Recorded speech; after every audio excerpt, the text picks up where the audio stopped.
friends, I am back again with another Bookmas video. Today it is going to be the books that I DNF'd this year.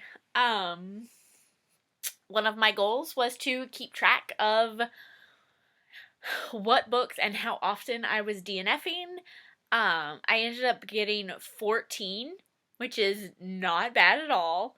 I actually thought it was going to be a lot higher because I'm a big advocate for DNFing when you're not enjoying books. So in January, I DNF'd The Cousins by Karen M. McManus. I have liked Karen M. McManus's books before. I liked One of Us is Lying, and I liked, what was that other book called? Not the second one in that series. Two Can Keep a Secret. One of Us is Lying, Two Can Keep a Secret. I enjoyed that. I didn't really love, One of Us is Next. I felt like it was too similar to the first one, but I did read it.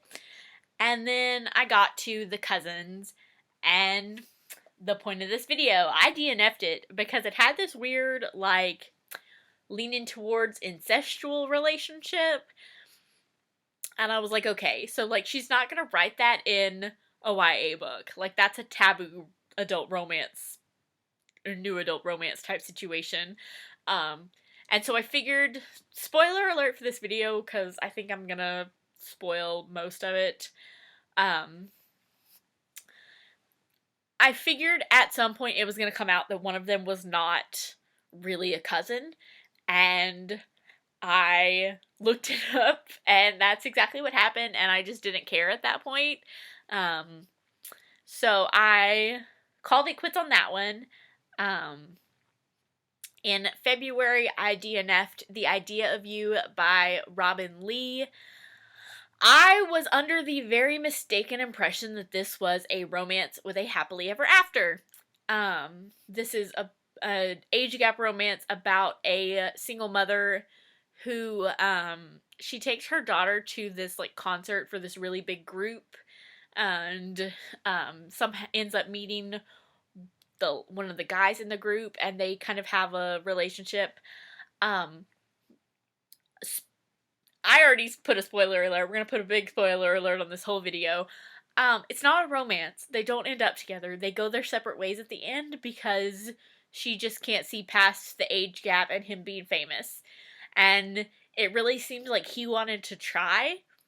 I did not read, I think I read probably about less than half of it, maybe just a tiny bit less than half of it, and then I flipped to the end to see if they ended up together, and they didn't. But from what I read, and from what I gathered, the little bit I checked at the end, it seemed like he really wanted to make it work, and she just didn't want to try. So, not about that. Not about that at all. In March, I DNF'd Island Affair by Priscilla Oliveris. I don't know what happened on this one. Honestly, it should have been my jam. It took place in the Florida Keys. It was a fake dating. I think it was a fireman also. Like, those are all buzzwords for me. But I just couldn't do it.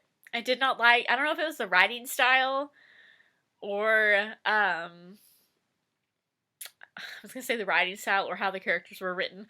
I don't know. It was just something about it it bugged me. I don't even think I got maybe like 2 to 3 chapters into it, and I gave up on it.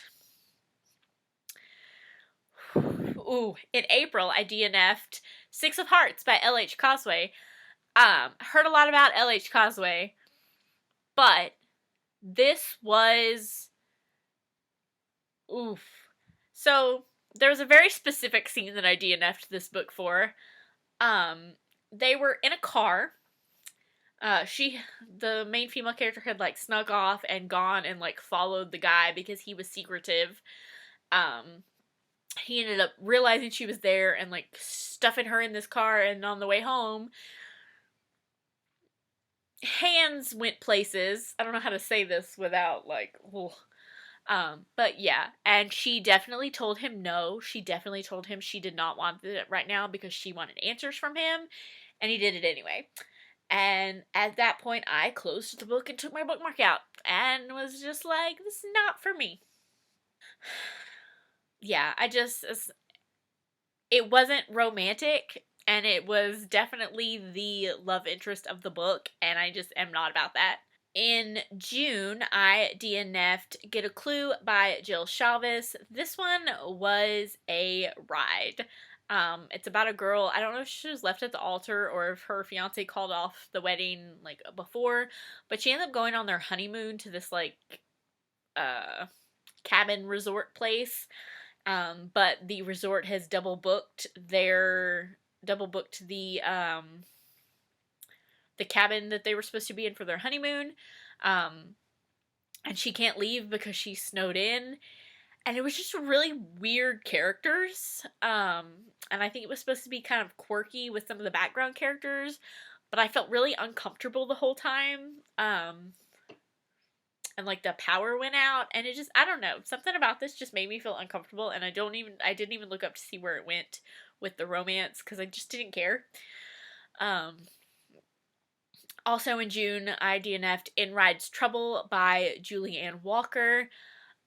This one was supposed to, I don't think it was the start of a romantic suspense series, I think it was just in it somewhere, and this was the first one I picked up. But basically this group of men went to rescue one of them's sister, cause pirates or something.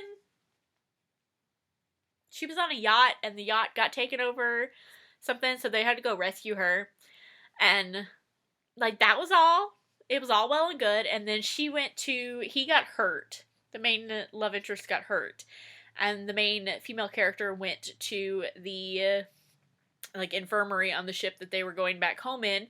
She went to go thank him, and she ended up kissing him, and then he was like, wait a minute, I have a girlfriend. And she was like, oh, I know. And, whew, not about that. Not about that life anyway. And then I read that it wasn't that he had a girlfriend, it was that he made all of his friends think that his sister was his girlfriend.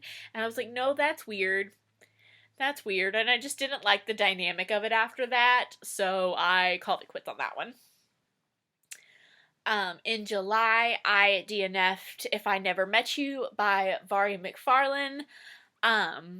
This one was just getting, like, it took too long to get to the point for me. I think I was at, like, 35 to 40% of the way through. And the main female character hadn't even met the love interest yet. As far as I know, we hadn't met him at all. And she was still very much hung up on an ex, and I was just like, I don't think at that point of the book you can make me believe that she's moved on. So, also in July was Down Too Deep by J. Daniels. I don't really remember why I didn't like this one. I think it was just the writing and the characters. It just wasn't for me. I think this was I think they were both single parents, and she ends up getting hired to watch his daughter while he's at work. But yeah. In August, I DNF'd Say Yes to the Duke by Eloisa James. I was already struggling through this Eloisa James series. I do have a reading blog on it if you want to go watch that. But yeah, there was just no way I could have made it through this book. Yeah. In September, I DNF'd Fighting Attraction by Sarah Castile. This was one that I did not get very far into it, but I felt like it was leading towards a BDSM romance. But maybe I'm wrong. Maybe I'm wrong. I do not have experience with this. I only read about it in books. I just don't feel like it felt very strange to me. It was a weird dynamic to me. I didn't love it. Also in September was Disorderly Conduct by Tessa Bailey. I hated the main love interest in this. The main characters kind of had a casual relationship. They both agreed they didn't want anything serious. And then he kind of starts, I guess he kind of started dropping hints. I don't think he ever said anything outright, but she breaks up with him because she's like, I can tell that he wants something more serious than I'm willing to give him.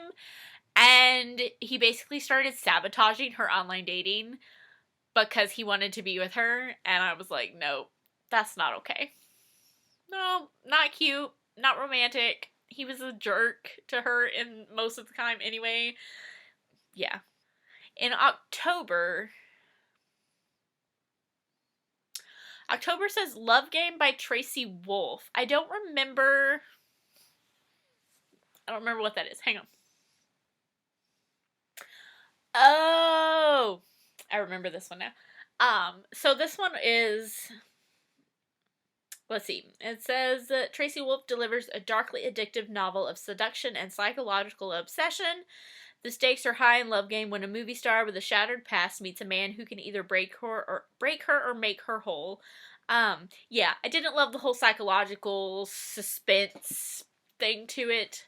Yeah, that just wasn't for me. Also in October was Mom Jeans and Other Mistakes by Alexa Martin. This one was on me. This was me not doing research on what a book was about. Alexa Martin, I've read other Alexa Martin books and really enjoyed them, but so I ordered her new release when it came out. And it was about a single mom who lives with her best friend who's like an influencer, and I think they were going to start a podcast or something about like parenting tips, but I was like, I don't like this dynamic of the friends. I felt like, I don't know,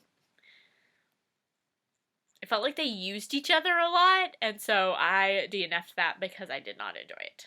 Also in October was Serpent and Dove by Shelby Mahurin. I put this on here, but I don't think it actually belongs on here because I think my issue with it was the audiobook that I was listening to. And I did keep the paperback. Excuse me. I bought the paperback and then I got the audiobook for it through the library. And I did keep the paperback, so I don't think that actually belongs on this list. And I had none in November, and so far none in December. So that is the books that I've DNF'd. If you've read any of these, let me know what you thought down below. Let me know what you've DNF'd this year. Maybe it's something I need to look out for if it's any of the reasons why, if it's any similar reason as to why I DNF'd any of these. Let me know what you DNF'd. Thank you guys so much for watching, and I will see y'all next time. Bye!